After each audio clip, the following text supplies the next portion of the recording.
Hello everyone, welcome to my channel जय मौनी बाबा। आप सभी लोगों का स्वागत है इस लेक्चर में। आज हम जिस टॉपिक पर डिस्कस करने वाले हैं वो ग्रामर में बहुत ही इम्पॉर्टेंट है। आज हम रिफ्लेक्सिव प्रोनाउन और एम्फैटिक प्रोनाउन पढ़ने जा रहे हैं, जिसमें बहुत सारे कन्फ्यूज़न रहता है बच्चों के बीच कि रिफ्लेक्सिव और एम्फैटिक में क्या अंतर होता है। तो हम सबसे पहले रिफ्लेक्सिव प्रोनाउन के बारे में पढ़ेंगे, फिर एम्फैटिक प्रोनाउन के पढ़ेंगे और फिर दोनों का अंतर आप लोगों को एकदम क्लियर समझ में आ जाएगा और आज आपकी सारी कन्फ्यूज़न दूर हो जाएगी। तो चलिए हम स्टार्ट करते हैं। हमारा 8वां प्रोनाउन है रिफ्लेक्सिव प्रोनाउन, जिसकी हिंदी होती है निजवाचक सर्वनाम। रिफ्लेक्सिव प्रोनाउन निजवाचक मतलब स्वयं वाचक जो सर्वनाम होते हैं उसे रिफ्लेक्सिव प्रोनाउन कहते हैं। डिफिनीशन देखिए, वह प्रोनाउन जो यह प्रकट करे कि कार्य का प्रभाव सब्जेक्ट पर ही पड़ता है और किसी पर नहीं। अब देखिए यहाँ पर क्या करा है, ऐसा प्रोनाउन जो यह प्रकट करे कि कार्य का प्रभाव सब्जेक्ट पर पड़ेगा और किसी पर नहीं पड़ेगा, तो वह हमारा रिफ्लेक्सिव प्रोनाउन कहलाता है। जैसे एग्जाम्पल देखिए, सी प्लेड हर सेल्फ, वह स्वयं खेली, वह स्वयं खेली।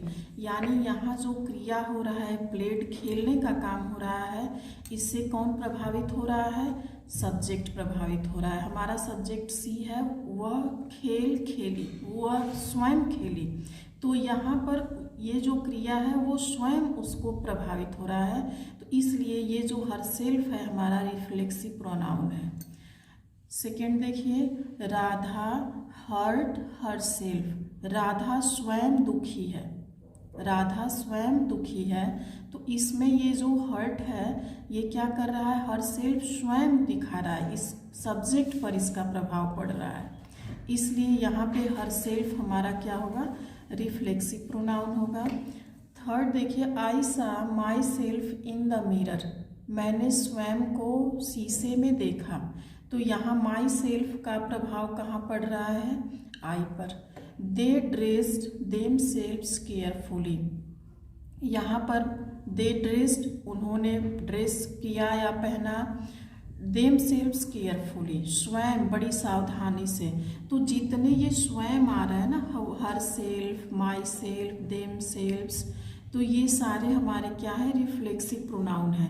अब यहाँ पे आप लोगों को लग रहा होगा कि कहीं सेल्फ लगा है, यहाँ पे सेल्फ लगा है, यहाँ सेल्व्स लगा है।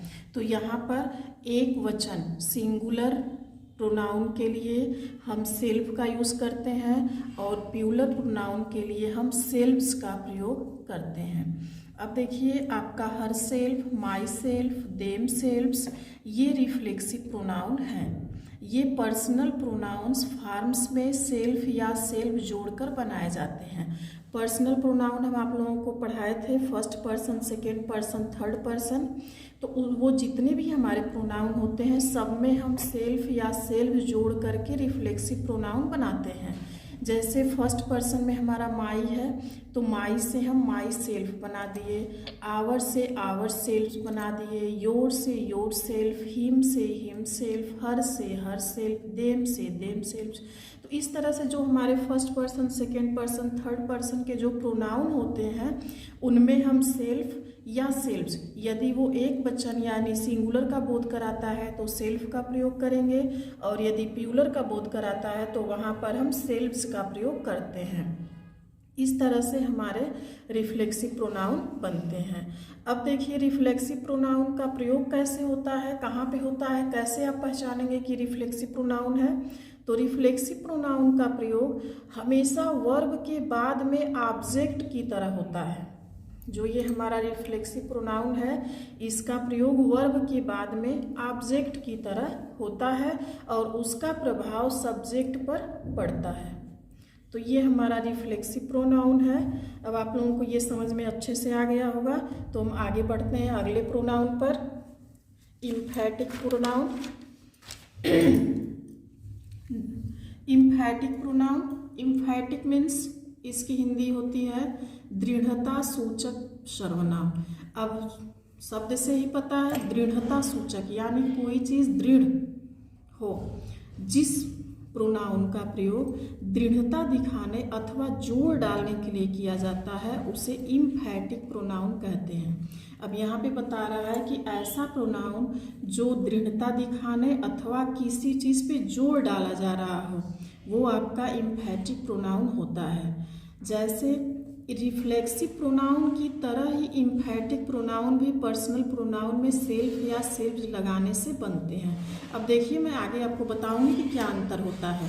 अब दे रहा है कि रिफ्लेक्सिव प्रोनाउन की तरह ही इम्फैटिक प्रोनाउन भी पर्सनल प्रोनाउन में सेल्फ या सेल्फ लगाने से बनते हैं। जैसे एग्जाम्पल देखिए, she herself cook the food. अब यहाँ पे she herself cook the food, Hindi इसकी होगी वह स्वयं खाना बनाई। अब यहाँ पर एक जोर डाला जा रहा है कि वह स्वयं खाना बनाई। I myself saw the thief, मैंने स्वयं चोर को देखा। यहाँ भी माई सेल्फ जोर डाल दे रहा है कर्ता पर। You yourself should go there, तुम स्वयं वहाँ जाना चाहिए, तुम्हें स्वयं वहाँ जाना चाहिए। He himself will do it, वह स्वयं यह करेगा। दे देमसेल्व्स केम हियर, वे स्वयं यहाँ आएंगे। तो ये सारे जितने her self, my self, yourself, himself, them. अब आपको ये कन्फ्यूज़न हो रहा होगा कि रिफ्लेक्सिव प्रोनाउन में भी यही है और इम्फैटिक प्रोनाउन में भी यही है। दोनों में अभी आपको दोनों में साफ अंतर एकदम पता चलेगा किस तरह से हम इम्फैटिक और रिफ्लेक्सिव में अंतर कर पाएंगे। देखिए यहाँ पर आप ध्यान दीजिए, यहाँ पर ये जो her self, my self, yourself, himself, them self है वो सब्जेक्ट के तुरंत बाद आया है, सब्जेक्ट के तुरंत बाद आया है।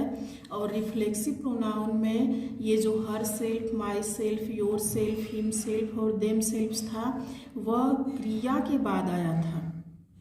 इन दोनों में यही अंतर है। हम सेंटेंस को देख के पता कर सकते हैं कि ये रिफ्लेक्सिव है या इम्फैटिक है। तो ये जो इम्फैटिक है वह सब्जेक्ट के तुरंत बाद आएगा और जो रिफ्लेक्सिव है वो वर्ब के बाद आएगा।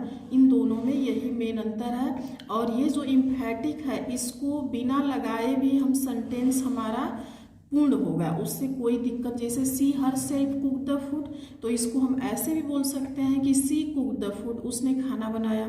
लेकिन सी हर सेल्फ को, वह स्वयं खाना बनाई, तो ये हमारा इम्फैटिक यानी वाक्य पर जोर डाल रहा है, ये इम्फैटिक हो गया। अब नीचे देखिए, ये जो myself, yourself, himself, themself emphatic pronoun है और इनका प्रयोग सामान्यतया सब्जेक्ट के केस इन अपोजिशन की तरह होता है। यदि वाक्यों से हटा भी दिया जाए तो भी वाक्य से पूर्ण भाव प्रकट होता है, जैसा मैंने आपको बताया। यदि मैं यहाँ से इसको हटा भी देती हूँ तो वाक्य का पूरा अर्थ आपको पता चल जाएगा। तो अभी आपको ये प्रोनाउन पूरा खत्म हो गया है, आज पूरा हमने कवर कर लिया। आई होप आप लोगों को पूरा समझ में आया होगा। और यदि आपको अच्छा लगा हो वीडियो तो लाइक करिएगा, शेयर करिएगा एंड सब्सक्राइब करिएगा। और अगला जो टॉपिक एडजेक्टिव होगा फिर अगली वो वीडियो उसकी डालेंगे हम, तो चैनल को सब्सक्राइब कर लीजिएगा ऐसे ही वीडियो देखने के लिए। Thank you.